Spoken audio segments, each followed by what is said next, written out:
اور ہم نے موسیٰ کو 9 کھلی نشانیاں دیں تو بنی اسرائیل سے دریافت کر لو کہ جب وہ ان کے پاس آئے تو فرعون نے ان سے کہا کہ موسیٰ میں خیال کرتا ہوں کہ تم پر جادو کیا گیا ہے۔ انہوں نے کہا کہ تم یہ جانتے ہو کہ آسمانوں اور زمین کے پروردگار کے سوا اس کو کسی نے نازل نہیں کیا، اور وہ بھی تم لوگوں کے سمجھانے کو۔ اور اے فرعون،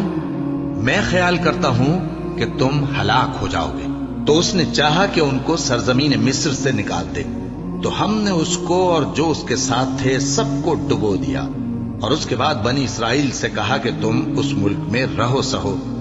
پھر جب آخرت کا وعدہ آ جائے گا تو ہم تم سب کو جمع کر کے لے آئیں گے۔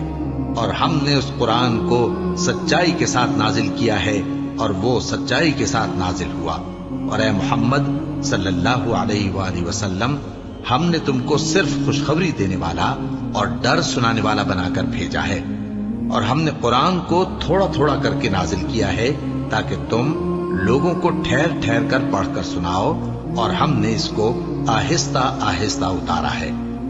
کہہ دو کہ تم اس پر ایمان لاؤ یا نہ لاؤ، یہ فی نفس ہی حق ہے۔ جن لوگوں کو اس سے پہلے علم کتاب دیا گیا ہے، جب وہ ان کو پڑھ کر سنایا جاتا ہے تو وہ ٹھوڑیوں کے بل سجدے میں گر پڑتے ہیں اور کہتے ہیں کہ ہمارا پروردگار پاک ہے، بے شک ہمارے پروردگار کا وعدہ پورا ہو کر رہا۔ اور وہ ٹھوڑیوں کے بل گر پڑتے ہیں اور روتے جاتے ہیں، اور اس سے ان کو اور زیادہ عاجزی پیدا ہوتی ہے۔ کہہ دو کہ تم معبود برحق کو اللہ کے نام سے پکارو یا رحمان کے نام سے، جس نام سے پکارو اس کے سب نام اچھے ہیں، اور نماز نہ بلند آواز سے پڑھو اور نہ آہستہ، بلکہ اس کے بیچ کا طریقہ اختیار کرو، اور کہو کہ سب تعریف اللہ ہی کو ہے،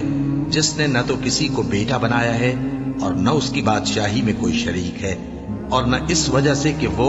عاجز و ناتواں ہے کوئی اس کا مددگار ہے، اور اس کو بڑا جان کر اس کی بڑائی کرتے رہو۔